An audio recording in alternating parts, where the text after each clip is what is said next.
केवे तुम्हें निजको पचारिछ कि ए पृथ्वी को कहीं आसी केवल दिन काटिबा केवल जन्म नहीं गोटे दिन चुपचाप चली जावाई ना तुमर आसवा पछरे गोटे कारण अच्छे तुमर श्वास व्यर्थ नुहे तुमर जीवन साधारण नुहे हो पारे आज तुम्हें निजको छोट भावुच कि तुम भितर एमती शक्ति अच्छी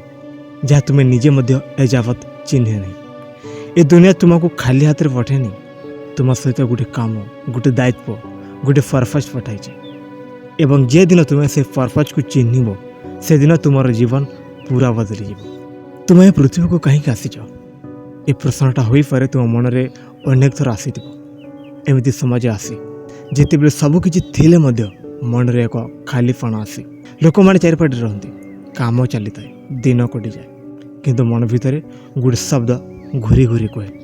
मु कहीं आसी मो जीवन अर्थ कौन मोर आसवा पछरे कौन कारण अच्छी कि ए प्रश्न केवल तुमार नुहे पृथ्वीर प्रत्येक सचेतन मनुष्य जीवन में केबे ना केबे यह अनुभव करे जीवन सबुठार बड़ा सत्य होची कहीं भी पृथ्वी को व्यर्थ आसुना प्रत्येक जीवन गोटे कारण अच्छे गोटे दायित्व अच्छे गोटे लक्ष्य अच्छे कि से लक्ष्य सबु बेले जन्म समाज सृष्टि हुए ना अनेक बेले सारा जीवन चली जाए किंतु निजर असल कारण को खोजी पारते नहीं कारण से माने अन्य मानक रास्तार चलबार व्यस्त रही जाते निजर भीतर देखा समझ नौना तुम्हें ध्यान देकी देख गछ जेपरी चाला हवा समय जाने जे गोटे दिन बड़ छाया देव ठीक सेपरी मनुष्य आरंभ में निजर संपूर्ण शक्ति को जाने छोट छोट कष्ट छोट छोट हार छोट छोट अनुभव मिसी गढ़ी थाए जो दिन तुम्हें निज भीतर को देखा आरंभ कर से दिन बुझब तुम्हें केवल बचापी आसी किसी कर देखापी आसीच केबे केबे आमे भावो जे आम जीवन बहुत साधारण किंतु सत्य होची साधारण जीवन रे मध्य असाधारण काम लुचि थाए जोड़े छोट मनीष एक दिन गोटे दिन अनेक लोकंकर प्रेरणा हो पारे तुम पृथ्वी को आसीच माने तुम भीतर गोटे अदृश्य शक्ति अच्छी से शक्ति को खोजा दरकार अन्य माने कौन करुँच केते आगो को जाइछंती से नुहे निजर मन कौन कहूची से ध्यान दियो कारण तुम रास्ता तुमर लक्ष्य मध्य तुमर अन्य लोग जीवन में कष्ट देखी भांगी पड़ते किंतु कष्ट बिना कहीं निजर पर्पज बुझी पारे कष्ट मनीष को भीतर जगाए जिते सब रास्ता बंद लगे से मनीष निजर भीतर गोटे नुआ रास्ता खोजा आरंभ करे सेठार आरंभ हुए असल परिवर्तन जीवन अर्थ केवल धन संग्रह करवा नुहे केवल नाम कमाइबा नुहे तार अर्थ हूँ तुम्हें कहार जीवन में आलोक आनिल क्या हस देल क्या प्रेरणा हेल एक भल कथा एक भल कम यह सत्य सहायता यह सब जीवन पर्पज हो पारे जिते तुम्हें निजक पचार मोर थिबार ए पृथ्वी को कौन लाभ से तुम्हें निजक नुआ भावी देख ये प्रश्न तुमको गभीर करदेव तुम्हें बुझब मो केवल खाइबा शुवा दिन कहवाई ना एक अर्थपूर्ण चिन्ह छाड़ी जावाई आसी अनेक समय आम निजर क्षमता को अणदेखा करदे कारण आम भय करूँ लोके कौन कहे किंतु जो मैंने इतिहास लिखिं से माने प्रथमे निजर भीतर विश्वास करते पृथ्वी सब बेले साहसी मान को स्मरण करे तुम्हें आज छोट हो पार अजणा हो पार कि तुम भीतर जहाँ अच्छी सहीटा असीम ये असीम शक्ति को जोगाइवाई आवश्यक हो निजक बुझा निजर भय को जीतवा एवं निजर काम को आरंभ करवा जीवन में तुम पर्पज बड़ कि छोट नुहे सत्य हवा दरकार जदि तुम काम सत्य तुम मन परिष्कार तेबे गोटे दिन से काम तुमको निजर असल मूल्य बुझाइब केबे निजको छोट भावनी कारण एक छोट चिंता मध्य दुनिया बदल पारे एक छोट संकल्प जीवन नुआ दिग दे पारे एक छोट आरंभ बड़ इतिहास हो पारे तुम्हें जो दिन भीतर लुचिथिबा अग्नि को चिन्हब से दिन तुम्हें बुझब पृथ्वी को आसवा केवल घटना नुहे एक दायित्व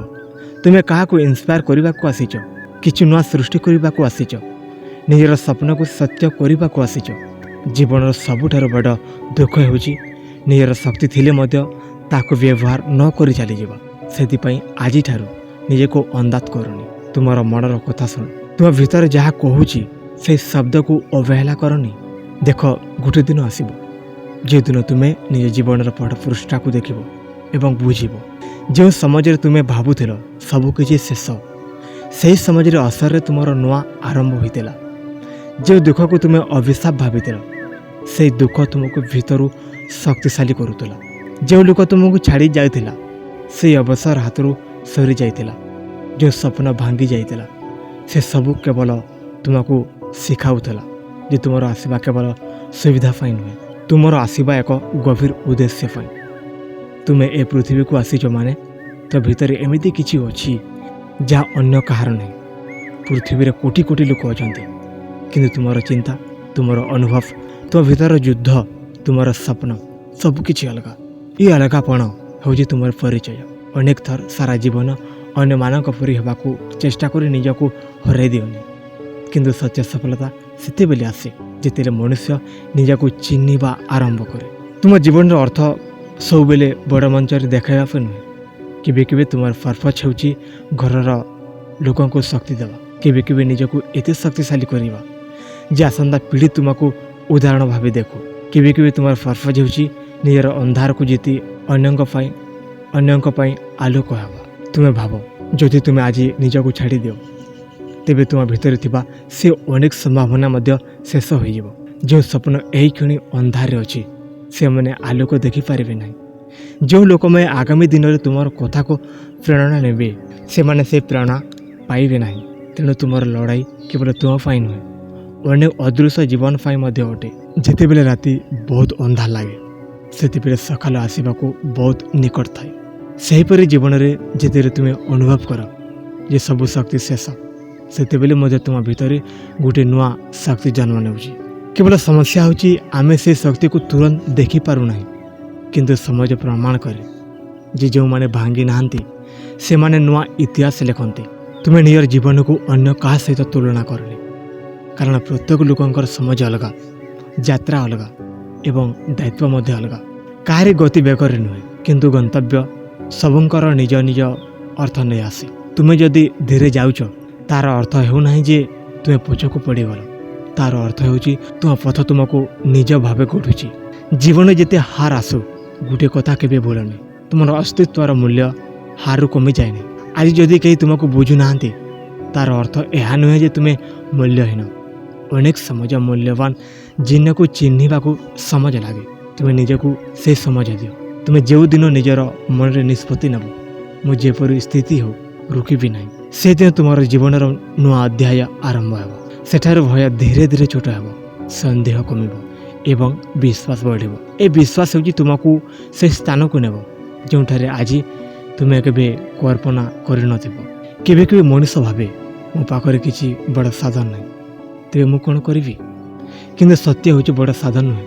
ବଡ଼ ନିଷ୍ଠା ଜୀବନକୁ ବଦଳାଏ। ଅନେକ ମହାନ କାହାଣୀ ଶୂନ୍ୟରୁ ଆରମ୍ଭ ହୋଇଛି। ଏକ ଛୋଟ ଛୋଟ ପଦକ୍ଷେପ, ଏକ ଦୃଢ଼ ନିଷ୍ପତ୍ତି, ଏକ ସତ୍ୟ ପ୍ରୟାସ, ଏସବୁ ମିଶି ଜୀବନର ନୂଆ ଦିଗ ସୃଷ୍ଟି କରେ। ତୁମେ ଯଦି ଆଜି ମଧ୍ୟ ନିଜକୁ ପଚାର ମୁଁ କାହିଁକି ଆସିଛି, ତେବେ ଉତ୍ତର ହେଉଛି ତୁମେ ନିଜର ଭିତରେ ଲୁଚିଥିବା ସତ୍ୟକୁ ଯୋଗାଇବା ପାଇଁ ଆସିଛ। ତୁମେ ନିଜର ଭୟକୁ ଜିତିବାକୁ ଆସିଛ। ତୁମେ ନିଜର ଜୀବନକୁ ଅର୍ଥପୂର୍ଣ୍ଣ କରିବାକୁ ଆସିଛ ଏବଂ ତୁମେ ପ୍ରମାଣ କରିବାକୁ ଆସିଛ ଯେ ଗୋଟିଏ ସାଧାରଣ ମଣିଷ ମଧ୍ୟ ଅସାଧାରଣ ପରିବର୍ତ୍ତନ ଆଣିପାରେ। ତେଣୁ ଆଜିଠାରୁ ଆଉ ନିଜକୁ ଛୋଟ ଭାବନି, ଆଉ ନିଜର ଦୁଃଖକୁ ଶେଷ ଭାବନି,